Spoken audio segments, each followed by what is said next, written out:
Good morning, students. So, today we are discussing about chemical reaction and equation. This is your first chapter of chemistry, chemical reaction and equation. So, first of all, what is chemical reaction? Chemical reaction is a process in which one or more substance are converted into different substance having different properties is known as chemical reaction. Chemical reaction होती क्या है, जिसमें एक या एक से ज्यादा substance आपके कन्वर्ट हो जाते हैं किसी दूसरे सबस्टांस में। पहले वाले की प्रॉपर्टी अलग थी, दूसरे वाले की अलग थी, दोनों ने आपस में कंबाइन होके एक तीसरी चीज बना दी, उसकी प्रॉपर्टी अलग होगी। इस तरीके की अगर आपकी कोई चेंज हो रहा है, कोई ऐसी प्रोसेस अक्कर कर रही है, तो उसको हम क्या बोलते हैं? Chemical reaction. अब सबसे पहले आपने देखा होगा बहुत ही एक chemical reaction carbon plus oxygen. जब कार्बन प्लस ऑक्सीजन, देखो ये दोनों के दोनों, कार्बन एक अलग चीज है, ऑक्सीजन एक गैस है। कार्बन है आपकी सॉलिड फॉर्म में होती है।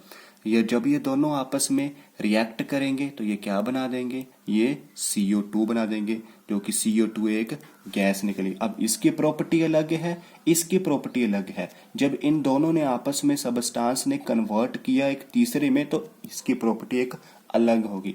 अगर इस तरीके से आपको कोई प्रोसेस देखने को मिल रही है, तो वो है आपकी केमिकल रिएक्शन। केमिकल रिएक्शन मतलब जिसमें कोई केमिकल रिएक्ट करके तीसरी चीज बना रहा है। होता क्या है इसमें? Rearrangement of atoms. Rearrangement of atoms. Atoms आपके अरेंज हुए होते हैं इधर से उधर, इधर से इधर करके। एक जब आप रीअरेंजमेंट ऑफ एटम्स इन्वॉल्व होते हैं एक केमिकल चेंज के अंदर, उसको आप क्या बोलते हैं? Chemical reaction. केमिकल रिएक्शन से पहले आपको एक चीज वैसे और क्लियर होनी चाहिए, जो कि होते हैं आपके फिजिकल चेंज और एक होता है आपका केमिकल चेंज। ये आपने पढ़ा होगा, you might have studied in earlier classes chemical change and physical change. So chemical change और फिजिकल चेंज क्या होते हैं? देखो, अगर आपके पास कोई ऐसा फिनोमिना हो रहा है जिसमें कोई no new substance is formed, तो वो आपका क्या होगा? Physical change. No new substance, कोई नई चीज उसके अंदर नहीं बन रही है, तो वो है आपका एक फिजिकल चेंज। जैसे कि मान लो आपके पास है melting of ice, very very important, melting of ice. ये आपको आता था एग्जाम में कि identify which one is chemical and physical change. Melting of ice. अब देखो मेल्टिंग ऑफ आइस है, आइस आपकी मेल्ट हो रही है, उसमें कोई आपको नया सबस्टांस देखने को मिल रहा है? No, melting of ice is a physical change. क्यों? कोई नई चीज नहीं बनी। हुआ क्या? सिर्फ आइस जो थी वो पहले सॉलिड फॉर्म में थी, जब वो मेल्ट शुरू होना हुई तो वो आपकी लिक्विड फॉर्म में बन गई। सिर्फ उसके अंदर एक चेंज आया जो कि उसकी फिजिकल स्टेट का आया। सॉलिड से लिक्विड बन गया, लिक्विड से गैस बन गया, तो ये आपके क्या होते हैं? Physical change. कोई नई चीज नहीं बनी, no new substance is form, वो है आपका फिजिकल चेंज। अब केमिकल चेंज क्या होता है? What is chemical change? Chemical change में certain changes in which new substance are formed with new properties is known as chemical change. अगर आपको कुछ ऐसे चेंजेस देखने को मिल रहे हैं जो कि नया सबस्टांस बना रहे हैं, और जो नया सबस्टांस बना है उसकी प्रॉपर्टीज भी अलग अलग हैं, तो वो आपका क्या होगा? एक केमिकल चेंज, और उसी को आप बोल सकते हैं केमिकल रिएक्शन। फॉर एग्जाम्पल, इसकी आप एग्जाम्पल देख सकते हैं, बर्निंग ऑफ पेपर। जब आप किसी कागज को आग लगाते हैं तो क्या होता है? देखो, बर्निंग ऑफ पेपर कौन सा चेंज है? फिजिकल है या केमिकल है? It is a chemical change because we observe the formation of a new substance in the form of smoke and ash. कैसे? देखो, ये आपके पास पेपर है, पेपर प्लस क्या किया आपने? इसको बर्न किया। बर्न मतलब आग लगाई, आग इन द सेंस किसकी? एयर की प्रेजेंस में, ऑक्सीजन। तो क्या हुआ?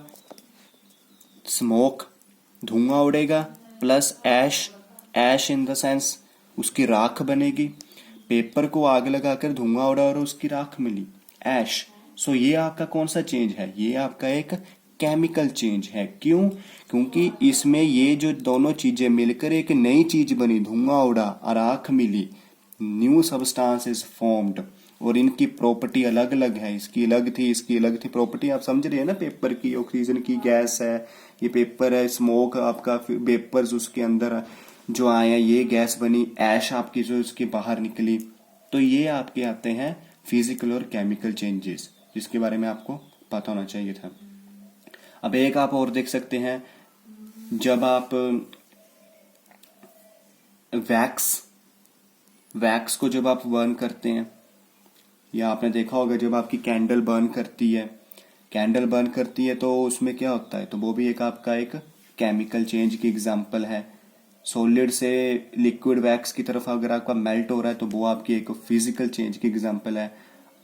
सो all these are examples of physical and chemical change. ये आपका एक पहले से टॉपिक है, but main topic is chemical reaction. तो उसके से पहले आपको पता होना चाहिए कि फिजिकल चेंज क्या है, केमिकल चेंज क्या है। सो केमिकल रिएक्शन। अब आता है रूल्स कि केमिकल रिएक्शन को हम कैसे लिखते हैं। What are the rules for writing chemical reaction?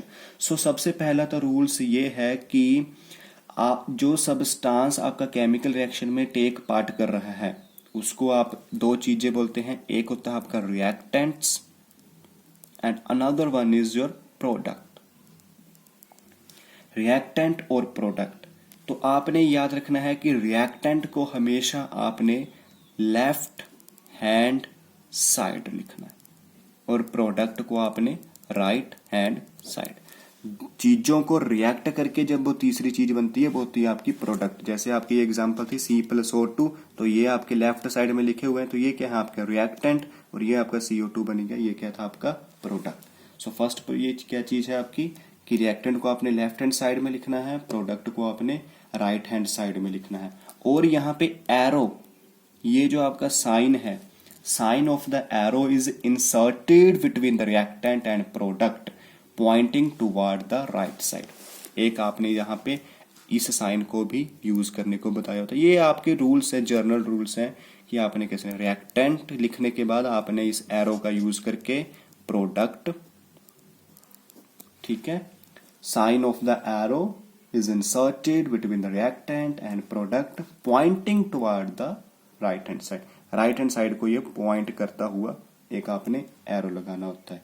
सो ये आपके कुछ रूल्स थे how to write a chemical equation. अब chemical reaction can also be presented with the help of symbol and formula of various species involved. अब तीसरी चीज उसने ये बताई है कि आप उसको सिंबल्स और फॉर्मूलाज के फॉर्म में भी लिख सकते हैं। सो यहाँ पे आप देख लीजिए, सिंबल मीन्स आपको सिंबल और फॉर्मूला पता होना चाहिए। जैसे मैग्नीशियम का क्या सिंबल होता है? मैग्नीशियम का सिंबल आपका Mg। ओके, ऑक्सीजन का सिंबल क्या होता है? O2। क्या बन जाएगा आपका? Magnesium oxide MgO। सो ये भी एक आपका रूल है कि या तो आप इसको सिंबल की फॉर्म में लिख सकते हैं या आप इसको पूरे के पूरे वर्ड में, जैसे मैग्नीशियम प्लस ऑक्सीजन, ये भी गलत नहीं है, ऐसे भी आप लिख सकते हैं। तो क्या बन जाता है आपका? Magnesium oxide. ठीक है, तो ये आपकी रिप्रेजेंटेशन थी केमिकल रिएक्शन की with the help of symbol and formula of various species involved in chemical equation. Okay, तो ये यहाँ पे वैसे एक चीज और है, magnesium plus oxygen, magnesium oxide. यहाँ पे एक मैग्नीशियम है, यहाँ पे दो ऑक्सीजन है, तो जब हम इसको बैलेंस करते हैं तो हमें 2 से मल्टीप्लाई करना पड़ता है दोनों तरफ, तब ये आपकी इक्वेशन जाके बैलेंस हो जाती है। वो हम बाद में सीखेंगे कि बैलेंस कैसे करना है इक्वेशन को। वैसे थोड़ा सा आपको एक हिंट दे दिया, क्योंकि यहाँ पे ऑक्सीजन O2 था ना, तो यहाँ पे अकेला O था, तो कैसे अब ये 2 जो मल्टीप्लाई हो रहा है मैग्नीशियम के साथ भी ऑक्सीजन था, 2 ही मैग्नीशियम है, 2 ही ऑक्सीजन है। ये हम फर्दर देखेंगे कि हम इसको बैलेंस कैसे करना है। First of all we have to learn how to write chemical equation, how to write reactant, how to write product, कौन सा सिंबल उसके बीच में लगाना है, कौन सा सिंबल उसमें यूज नहीं करना है। सो ये कुछ एग्जांपल्स थी आपकी केमिकल रिएक्शन की। अब हम चलते हैं सिंबल्स की तरफ, कुछ ऐसी ऑब्जर्वेशन। अब है आपका on the basis of heat, heat के बेसिस पर केमिकल रिएक्शन कितने टाइप की होती हैं? 2 टाइप्स की होती हैं। पहला टाइप है आपका एक्सोथर्मिक, सेकंड टाइप है आपका endothermic. Very very important question है ये एक्सोथर्मिक और एंडोथर्मिक। देखो एक्सोथर्मिक रिएक्शन क्या होती है? एक्सोथर्मिक रिएक्शंस, एक्सोथर्मिक रिएक्शन में ये वो रिएक्शन होती हैं जहां पे हीट इज इवोल्व्ड, ठीक है, जिसमें हीट बाहर निकलती है, वो होती है आपकी एक्सोथर्मिक रिएक्शन। जितनी भी आपकी कंबस्टिबल रिएक्शन होती हैं वो सारी की सारी आपकी एक्सोथर्मिक रिएक्शन होती हैं, क्योंकि उन सभी में क्या होता है? आपका हीट निकलती है। जैसे आपकी मैंने एग्जांपल है आपकी burning of hydrogen in air. So burning of hydrogen in air ये आपकी क्या है? एक एक्सोथर्मिक रिएक्शन है। कैसे? देखो हाइड्रोजन प्लस ऑक्सीजन, क्या कर रहे हैं आप? इसको बर्न कर रहे हैं। हाइड्रोजन क्या है? गैस, इसलिए हम इसके ब्रैकेट के नीचे, इसके नीचे क्या लिख देते हैं? गैस। ऑक्सीजन भी आपकी गैस है, इसके नीचे भी हम ब्रैकेट में लिख देते हैं गैस। अगर आपकी कोई चीज सॉलिड में हो तो एस लिख देते हैं, अगर कोई चीज आपकी लिक्विड में हो तो एस एल लिख देते हैं। ये थोड़ा सा आइडेंटिफाई करने के लिए कि हमारा रिएक्टेंट किस फेस में है, किस स्टेज में है, ठीक है।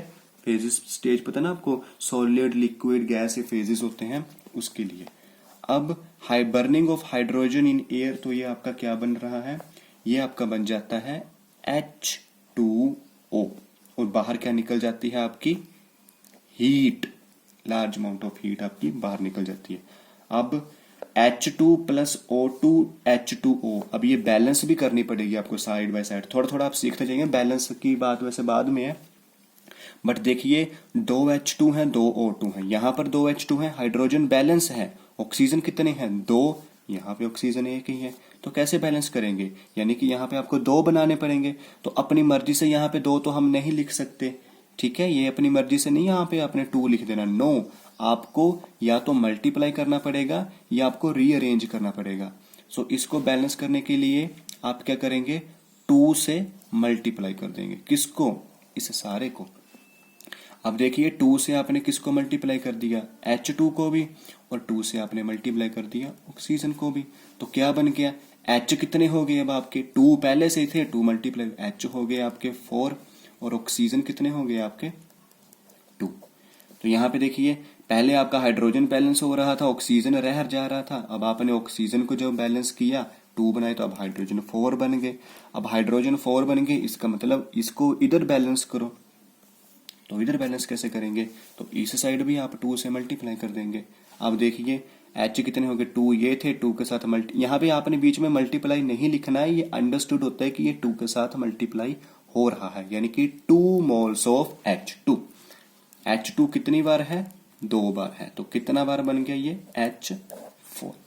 सो अब देखिए H कितने हैं? 4, O कितने हैं? 2, तो H कितने बनेंगे? 2, 2 का 4 ये, और O कितने थे? 2, तो हो गई बैलेंस। इस तरीके से आप बैलेंस भी साइड बाय साइड लर्न करें, और ये आपकी एग्जांपल किसकी है? एक्सोथर्मिक रिएक्शन की। इसमें क्या हुआ? आपका बर्न हीट बाहर निकली। और एंडोथर्मिक में क्या होता है? एंडोथर्मिक में आपकी हीट अब्जॉर्ब होती है। ओके, ये हम फर्दर करेंगे। ओके।